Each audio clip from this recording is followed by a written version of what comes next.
Hello, my lovely subscribers and fantastic viewers. I welcome you all to our channel, English Language a Treasure. How are you all? Hope you all are doing great.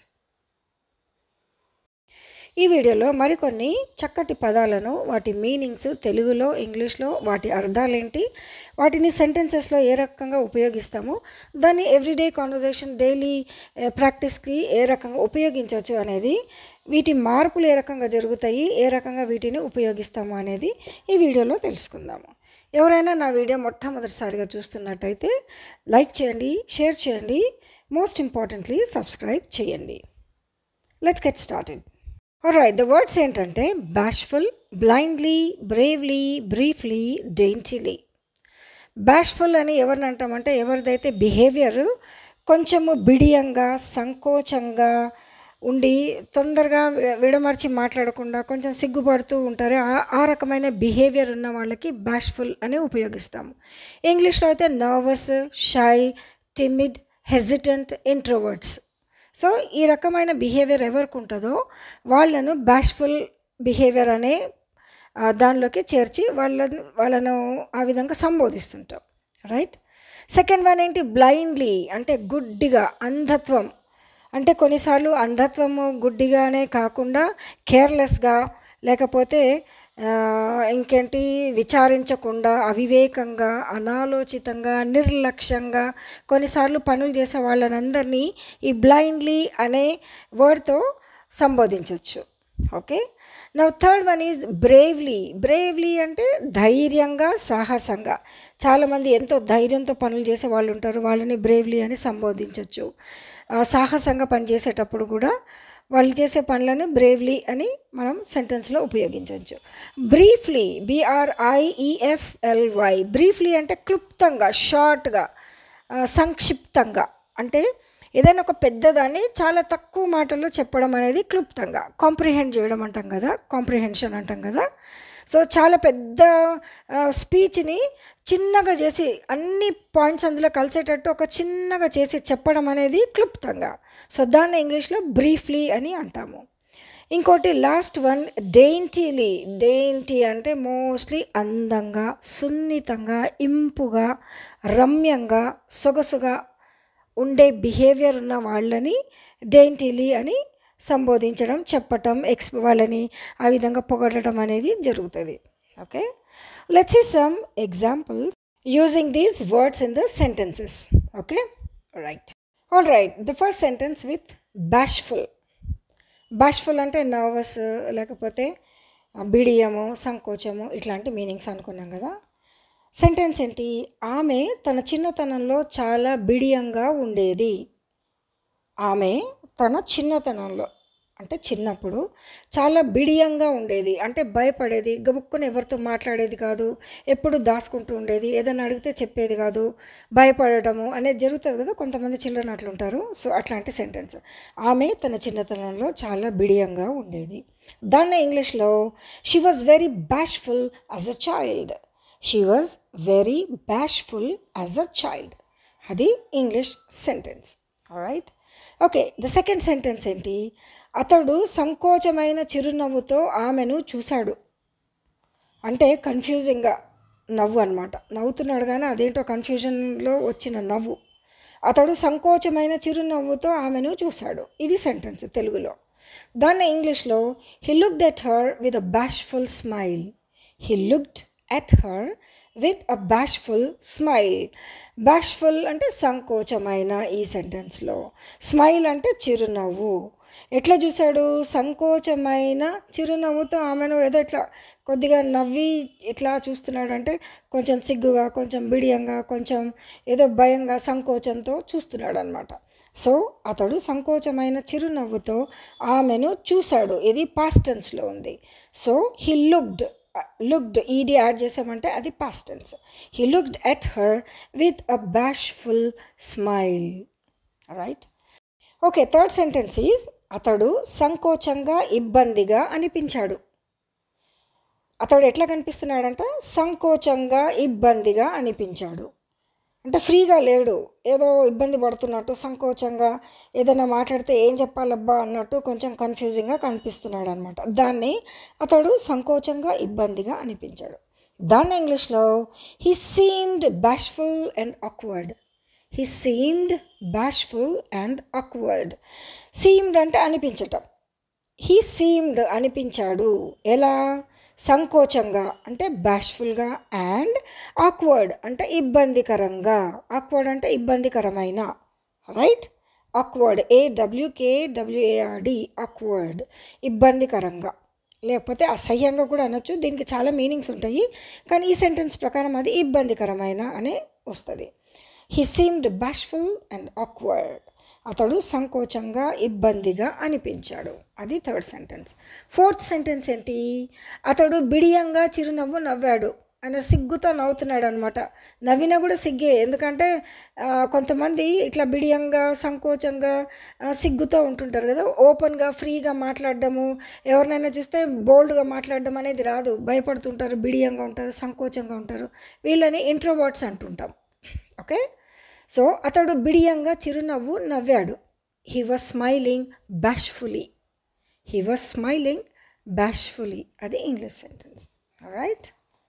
Okay, second word is blindly. ఈ blindly అనే పదాన్ని 4 సెంటెన్స్లో చూద్దాం ఎట్లా ఉపయోగించామనేది.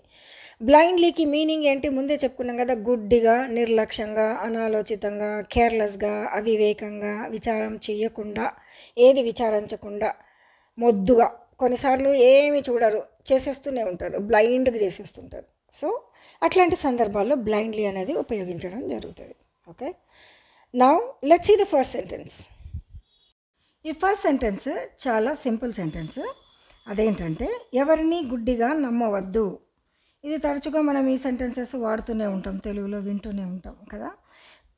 ఎవరిని గుడ్డిగా నమ్మవద్దు. దాన్ని ఇంగ్లీష్లో don't trust anyone blindly. Don't trust anyone blindly. Trust అంటే ఏంటి? నమ్మటం. ఓకే, డోంట్ అంటే వద్దు అని మనకు తెలుసు. సో బ్లైండ్లీ, గుడ్డిగా, ఎవరిని గుడ్డిగా నమ్మవద్దు. Don't trust anyone blindly. Okay, second sentence ఏంటి? చాలామంది వాళ్ళకి ఏదైతే చెప్పబడిందో దాన్ని గుడ్డిగా అంగీకరించారు. ఇది ఒక సిచ్యువేషన్ అనమాట. కొంతమందికి ఏదో చెప్పబడింది ఎవరి ద్వారానో, వాళ్ళు ఏమి ఆలోచించకుండా దాన్ని అంగీకరించేశారు. కొన్నిసార్లు ఇట్లాంటివి బాగా జరుగుతాయి పొలిటికల్ ఇష్యూస్లో కదా. చాలామంది వాళ్ళకి ఏదైతే చెప్పబడిందో దాన్ని గుడ్డిగా అంగీకరించారు. ఇది తెలుగు సెంటెన్స్. దాన్ని ఇంగ్లీష్లో many of them blindly accepted what they were told.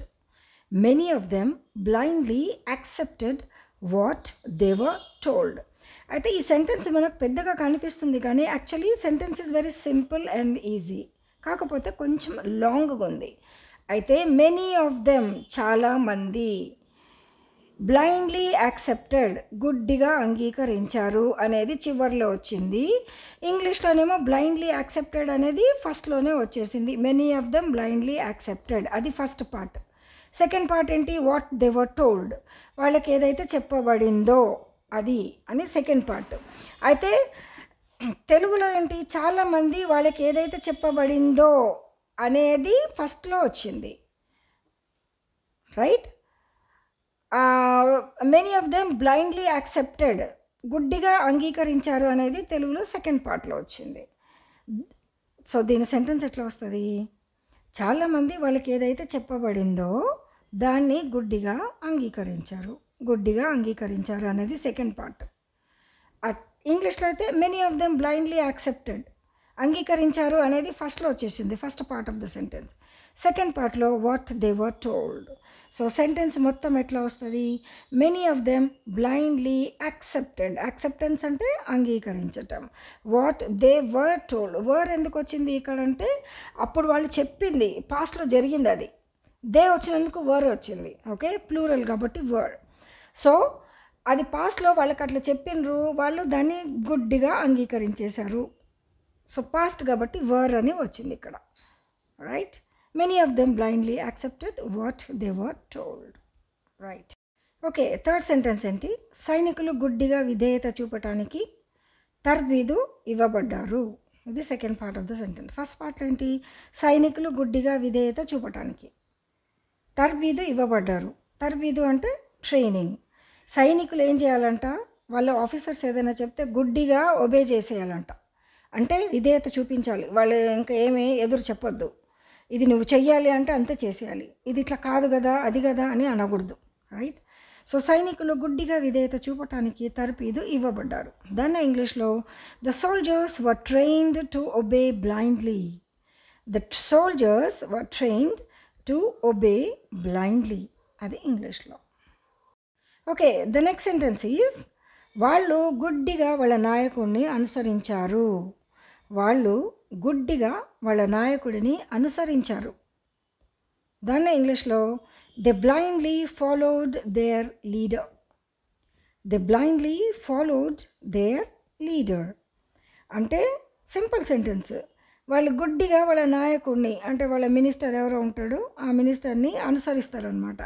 ఆ మినిస్టర్ ఏది చెప్తే ఇలా అది చేసేస్తారు. ఆయన ఎటు రమ్మంటే అటు వస్తారు. ఆయనను అనుసరించటం వీళ్ళకు ఇష్టం. రైట్? సో దాన్ని ఇంగ్లీష్లో they blindly followed their leader. Okay okay, let's see the third word. మూడో వర్డ్ ఏంటి? బ్రేవ్లీ. మూడో పదం ఏంటి? బ్రేవ్లీ. BRAVELY. దానికి తెలుగు మీనింగ్ ఏంటి? ధైర్యంగా లేకపోతే సాహసంగా. ఇంగ్లీష్లో అయితే బోల్డ్, స్ట్రాంగ్, స్ట్రాంగ్లీ, బోల్డ్లీ అనొచ్చు. Okay right. Let's see the first sentence. ఆమె ధైర్యంగా నొప్పిని సహించింది. ఆమె ధైర్యంగా నొప్పిని సహించింది లేకపోతే భరించింది. భరించిన దానికన్నా ఎక్కువ సహించిందే కరెక్ట్. ఓకే, ఆమె ధైర్యంగా నొప్పిని సహించింది. దాన్ని ఇంగ్లీష్లో she bravely endured the pain. She bravely endured the pain. ఇక్కడ ఎండ్యూర్, ENDURED, ఎండ్యూర్డ్ అంటే సహించటం, భరించటం, ఓర్చుకోవటం. ఓకే, ఎండ్యూర్డ్ అంటే సహించటం. షీ బ్రేవ్లీ ధైర్యంగా, పెయిన్ నొప్పిని, ఎండ్యూర్డ్ సహించింది. Okay, she bravely endured the pain. Okay, second sentence ఏంటి? ఆమె పిల్లల కోసం ధైర్యంగా ముందుకు కొనసాగింది. అంటే తన పిల్లల కోసం ఏదో ఒక ప్రాజెక్ట్ చేస్తున్నట్టుంది. దానికోసం ఎన్ని అడ్డంకులు వచ్చినా నేను ముందుకెళ్తా అనే ధైర్యంతో. రైట్? ఆమె పిల్లల కోసం ధైర్యంగా ముందుకు కొనసాగింది. అది తెలుగు సెంటెన్స్. దాన్ని ఇంగ్లీష్లో she carried on bravely for the sake of children. For the sake of children, children కోసం. ఓకే, షీ క్యారీడ్ ఆన్ ముందుకు కొనసాగింది అనేది క్యారీడ్ ఆన్ అని ఇంగ్లీష్లో చెప్తాం. బ్రేవ్లీ అంటే ధైర్యంగా. For the sake of children కోసం, పిల్లల కోసం అన్నప్పుడు సేక్ ఆఫ్ చిల్డ్రన్ అంటాము. For the sake of children అంటే పిల్లల కోసం. షీ ఆమె పిల్లల కోసం ధైర్యంగా ముందుకు కొనసాగింది. అది తెలుగులో. ఇంగ్లీష్లో she carried on bravely for the sake of children. She carried on bravely for the sake of children. Right. Okay, third sentence is very simple. వాళ్ళు తమ దేశం కోసం ధైర్యంగా పోరాటం చేశారు. వాళ్ళు తమ దేశం కోసం ధైర్యంగా, సాహసంగా పోరాటం చేశారు. దాన్ని ఇంగ్లీష్లో they fat bravely for their country. They fat, వాళ్ళు పోరాటం చేశారు. ఎలా? బ్రేవ్లీ, ధైర్యంగా. ఎందుకు? ఫర్ దేర్ కంట్రీ, వాళ్ళ దేశం కోసం. వాళ్ళు తమ దేశం కోసం ధైర్యంగా పోరాటం చేశారు. They fat bravely for their country. Okay right. The fourth one is అతడు తన కష్టాలన్నీ ధైర్యంగా సహించాడు. అతడు తన కష్టాలన్నీ ధైర్యంగా సహించాడు. ఇది తెలుగులో.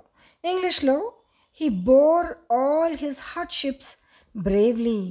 he bore, భరించాడు లేకపోతే సహించాడు. he bore all his hardships bravely. Okay, అతడు తన కష్టాలని ధైర్యంగా సహించాడు. he bore, BORE, bore, BEAR, bear. bear అంటే సహించటం లేకపోతే భరించటం. దాన్ని పాస్ట్ టెన్స్ అయితే BORE, bore అని చెప్పడం జరుగుతుంది. he bore all his hardships అంటే కష్టాలు.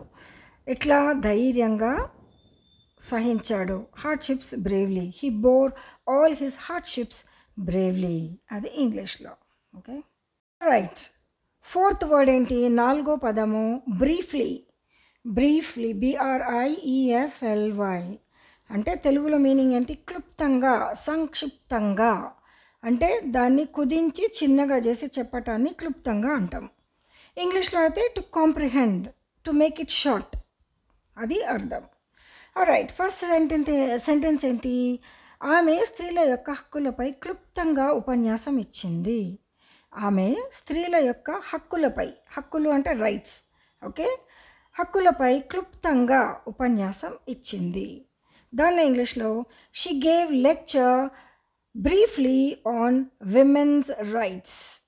షీ గేవ్ లెక్చర్, ఉపన్యాసం, లెక్చర్ అంటే ఉపన్యాసం, బ్రీఫ్లీ అంటే క్లుప్తంగా, ఆన్ విమెన్స్ రైట్స్, స్త్రీల యొక్క హక్కులపై. విమెన్, WOMEN', విమెన్స్ అనాలి. విమెన్, WOMEN ఎప్పుడు విమెన్ అనాలి. చాలామంది ఉమన్ అంటారు, అది తప్పు. ఇది విమెన్ అంటే ప్లూరల్, సింగులర్ అయితే woman, WOMAN, woman, it's a singular. ఒక్క స్త్రీ ఉంటే ఉమన్, చాలామంది స్త్రీలు ఉంటే విమెన్ అనాలి. వి అంటది కదా, వి, ఆ ప్రొనౌన్సియేషన్ రావాలి. Women, MEN, men, women, okay, women's rights. Okay, second sentence is క్లుప్తంగా చెప్పాలంటే అతడు ఈ ఉద్యోగానికి సరి అయిన వ్యక్తి కాదు. అంటే చిన్నగా సరిగ్గా చెప్పాలంటే అతడు ఈ ఉద్యోగానికి సరి అయిన వ్యక్తి కాదు, అది సెంటెన్స్. దాన్ని అయితే ఇంగ్లీష్లో briefly he is not a right person for this job.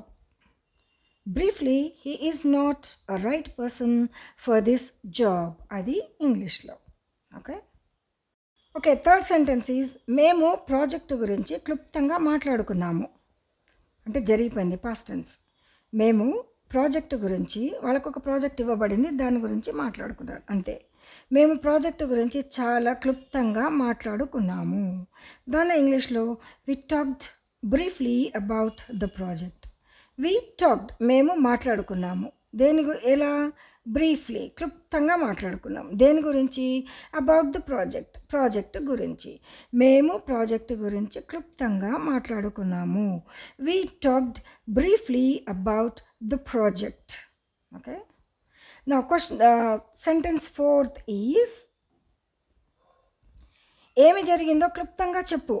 కొన్నిసార్లు మనం అడుగుతుంటాం కదా, ఏం జరిగిందో క్లుప్తంగా చెప్పేసి, ఇంత పెద్దగా సోదంతా చెప్పొద్దు అంటుంటాం కదా. కొంతమంది ఏదైనా ఒకటి చెప్పడం మొదలు పెడితే ఎన్ని చెప్పేస్తారో, దానికి కనెక్షన్ ఏది ఉందో అది తక్కువ చెప్పి, దానికి ఏదైతే చుట్టుపక్కల ఏ మెటీరియల్ ఉంటుందో దాన్ని ఇంత చెప్పేస్తారు. ఎంత విసిగిపోతాం కదా, టైం అంతా వేస్ట్ అవుతుంది. సో ఇక్కడ సెంటెన్స్ ఏంటి? ఏమి జరిగిందో క్లుప్తంగా చెప్పు అంటే ఆన్సర్ టు ద పాయింట్ అనమాట. Tell me briefly what happened, అది ఇంగ్లీష్లో. Tell me briefly what happened, ఏమి జరిగిందో క్లుప్తంగా చెప్పు. Tell me what happened, tell me briefly what happened, అది 4వ sentence. The last word is daintily. Dainty, DAINTILY. Daintily అంటే తెలుగు మీనింగ్ ఏంటి? అందంగా, సున్నితంగా, ఇంపుగా, రమ్యంగా, సొగసుగా. అబ్బో, ఎన్ని మంచి మీనింగ్స్! అదంతా బ్యూటిఫుల్ వర్డ్ అనమాట. డెయింటీలీ అనేది such a beautiful sophisticated word. Okay, దాన్ని ఇంగ్లీష్లో అయితే డెలికేట్లీ అనొచ్చు, డిలైట్ఫుల్లీ అనొచ్చు. రైట్, ఓకే, ఫస్ట్ సెంటెన్స్ ఏంటి? ఆమె మెట్లపై నుండి సున్నితంగా దిగింది. ఆమె మెట్లపై నుండి సున్నితంగా దిక్కుంటూ వచ్చిందనమాట. దిగింది, చూస్తున్న వాళ్ళందరికీ కళ్ళకి ఇంపుగా ఉంది. అది సెంటెన్స్ కాదు, అది నా ఎక్స్ప్లెనేషన్. Okay, right. దాన్ని ఇంగ్లీష్లో she skipped daintily down the stairs. She skipped daintily down the stairs అంటే మెట్లపై నుండి కొన్నిసార్లు సున్నితంగా ఇట్లా గాలిలో దిగుతున్నట్టు దిగుకుంటూ వచ్చేస్తారు కదా. చైనీస్ నడుస్తూ ఉంటారు, ఇలా ఇట్లా పైన నడిచేస్తుంటారు, వాళ్ళకి నడక భలే ఉంటుంది. రైట్, దాన్ని ఇంగ్లీష్లో she skipped daintily down the stairs. Skipped అంటే మెల్లిగా ఎగురుకుంటూ చక్కగా రమ్యంగా సున్నితంగా దిగటం. డెయింటీలీ అంటే సున్నితంగా దిగటం. డౌన్ ద స్టేర్స్ అంటే మెట్ల మీది నుండి కిందకి రావటం. రైట్. ఆమె మెట్లపై నుండి సున్నితంగా దిగింది. She skipped daintily down the stairs. Okay, second sentence ఏంటి? ఆహ్వాన పత్రికలు అందంగా వ్రాయబడ్డాయి. ఆహ్వానానికి మనం పత్రికలు ఇస్తుంటాం కదా, వెడ్డింగ్స్ కానీ బర్త్డేస్ కానీ, అవి ఆహ్వానానికి పత్రికలు అందంగా వ్రాయబడ్డాయి. దాన్ని ఇంగ్లీష్లో the invitation cards are written up daintily. The invitation cards are written up daintily. అది Telugu sentence. Okay, the third sentence is ఆమె కప్పులో నుండి కాఫీ సున్నితంగా తాగింది. ఆమె కప్పులో నుండి కాఫీ సున్నితంగా తాగింది. She sipped coffee daintily from her cup. అంటే ఆమె తాగడం కూడా ఎంత అందంగా ఉందంటే సున్నితంగా తాగుతుంది. Right. She sipped coffee daintily from her cup. Right. The fourth one is fashion షోలో రాణి సొగసుగా నడిచింది, రమ్యంగా నడిచింది. ఓకే, ఫ్యాషన్ షోలో రాణి సొగసుగా రమ్యంగా నడిచింది. దాన్నే ఇంగ్లీష్లో Rani walked daintily in the fashion show. Rani walked daintily in the fashion show. ఈ డేంటిలీ అనే వర్డ్కి తెలుగులో 2 పదాలు వాడచ్చు, సొగసుగా, రమ్యంగా అనేది. Okay, right. సో ఇప్పటిదాకా మనం చూసిన సెంటెన్సెస్ అన్నీ నిజంగా మీకు అర్థమైనయా? క్లియర్ ఎక్స్ప్లెనేషన్ అనిపించిందా? చెప్పిన సెంటెన్సెస్ అన్నిటినీ తెలుగు నుండి ఇంగ్లీష్కి ట్రాన్స్లేషన్ చేసేటప్పుడు ఏదైనా కష్టం అనిపించిందా? ఇవన్నీ నాకు మీరు కమెంట్ సెక్షన్లో చెప్పండి. రైట్. ఇవి జస్ట్ 5 పదాలు కానీ 5 పదాలతో ఎన్నో సెంటెన్సెస్ మనం చూసాము. సో ఈ రకంగా మనం ఎన్నో సెంటెన్సెస్ మన సొంతగా తయారు చేసుకొని మనం డైలీ యూసేజ్లో వాడచ్చు. రైట్. ఓకే, మీకు ఈ వీడియో నచ్చినట్టయితే, అర్థమైనట్టయితే లైక్ చేయండి, షేర్ చేయండి, సబ్స్క్రైబ్ చేయండి. Thanks for watching. Take care. Bye. I'll see you in my next video. Till then, have a great time.